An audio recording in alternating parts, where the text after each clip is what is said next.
Last night's episode of The Late Show with Stephen Colbert descended into extraordinary chaos when Ricky Gervais demanded he say that again, after Stephen Colbert accused him of using comedy as a shield for spreading genuine bigotry to millions.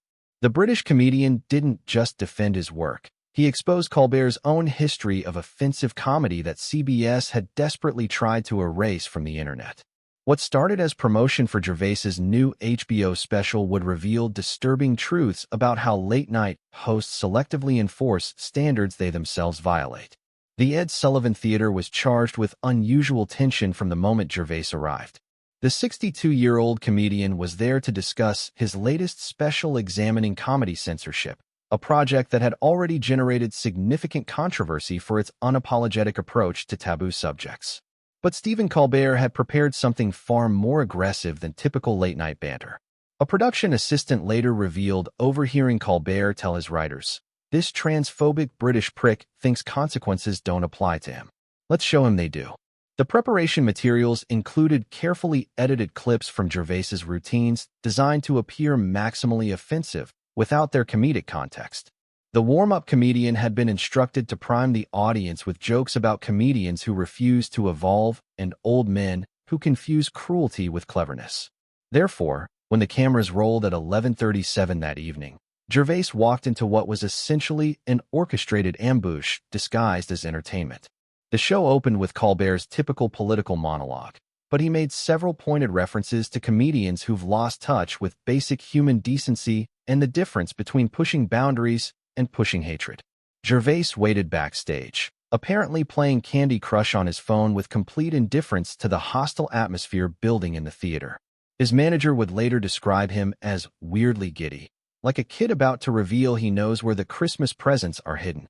The band played him on with notably less enthusiasm than usual. When Colbert announced, "Please welcome Ricky Gervais," the audience applause was mixed with audible tension. Gervais walked out with his characteristic bounce, giving Colbert an elaborate handshake that somehow felt like mockery. "Ricky, your new special has been called transphobic, homophobic, racist, and misogynistic.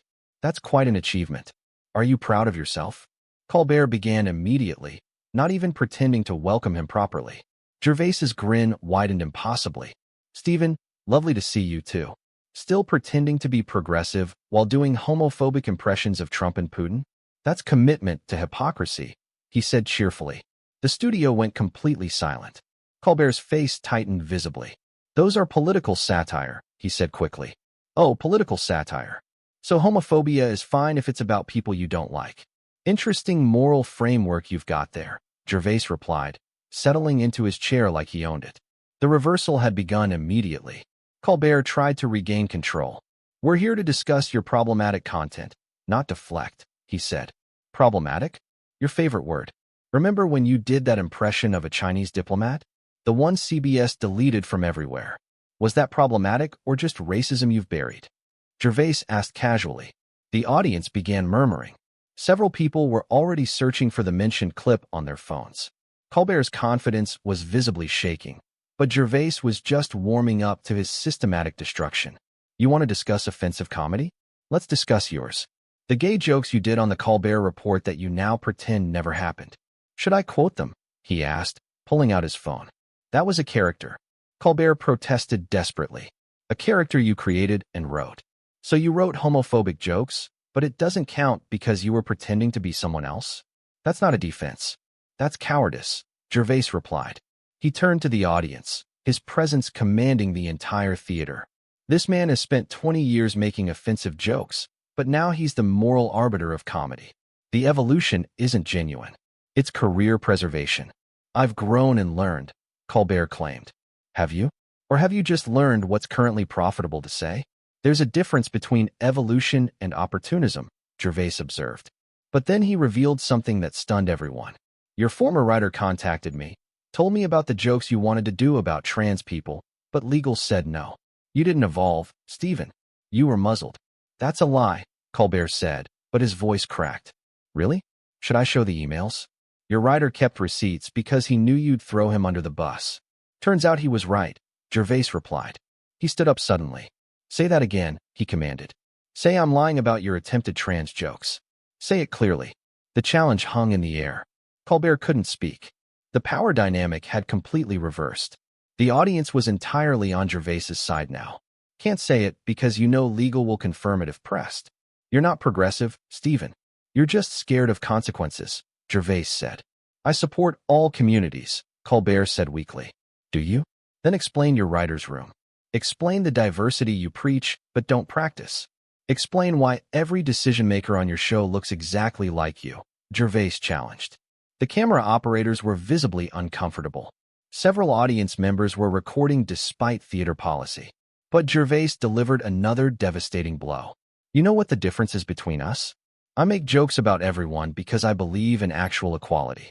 You make jokes about approved targets because you believe in hierarchy. That's not progressivism. That's selective prejudice. You're twisting everything, Colbert protested. Am I? Then let's be specific. Quote one genuinely bigoted thing I've said. Not offensive, not edgy, actually bigoted. Go ahead, Gervais challenged. Colbert shuffled through his notes frantically, but couldn't find anything that qualified. The distinction between offensive comedy and actual bigotry was being illustrated perfectly. Can't find any? That's because there aren't any. But should I play your audio mocking Middle Eastern accents? The bit that almost got you canceled until you claimed it was satire? Gervais asked. He played the audio from his phone. Colbert's voice filled the theater doing exactly what Gervais described. The audience gasped. Several people booed Colbert. That was taken out of context. Colbert said desperately. The context was you thinking accent mockery was funny. But my jokes about identity are the problem. Your hypocrisy is showing, Gervais replied. He walked toward the exit, then stopped. I'm walking off your show, but not before I explain something about comedy and cowardice. He continued, real comedians take risks. We offend everyone equally because we believe in actual equality. You only offend approved targets because you're terrified of your own audience. That's not comedy. That's compliance. I have principles, Colbert claimed. You have focus groups. There's a difference between principles and polling data. You don't tell jokes anymore, Stephen. You tell approved messages with punchlines, Gervais replied. But then he revealed the most damaging information.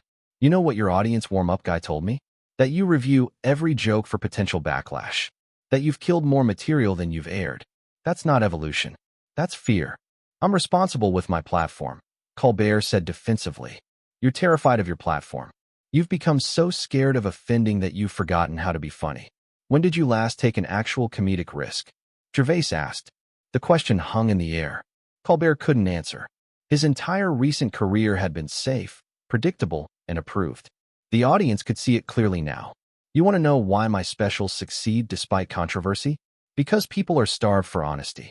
You're feeding them processed, focus-grouped, committee-approved content and wondering why they're hungry for something real, Gervais said.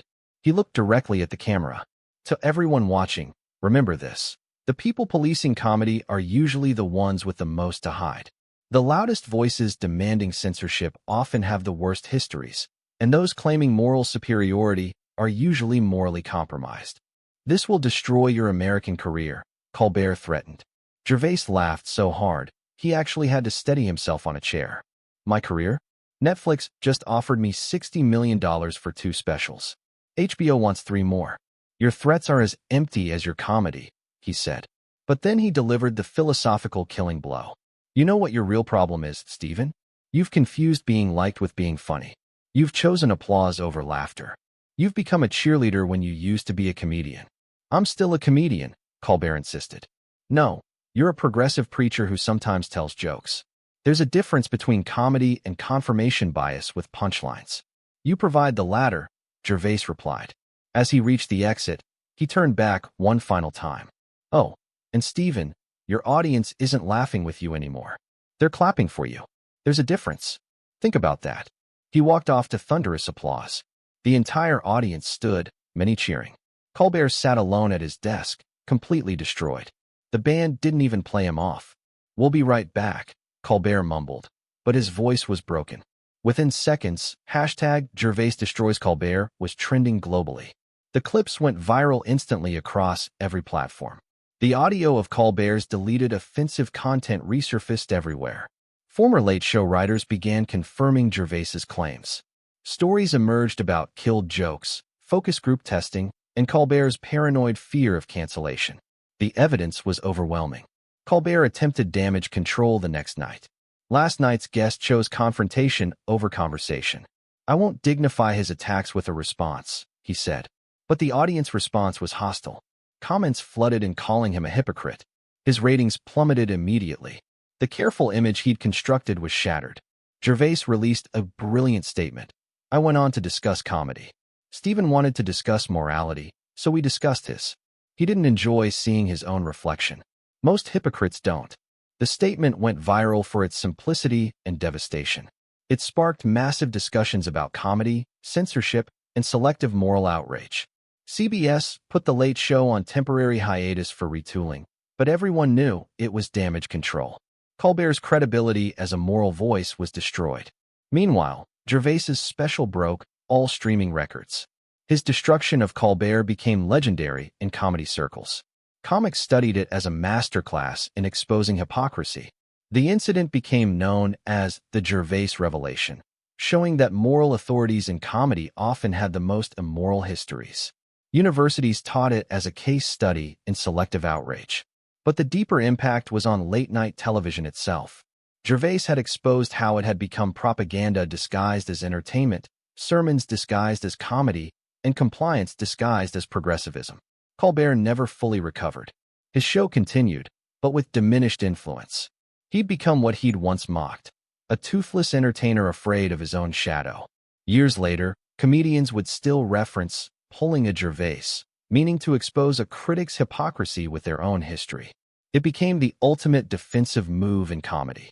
Gervais himself would later say, Stephen Colbert tried to destroy me for offensive jokes while hiding his own.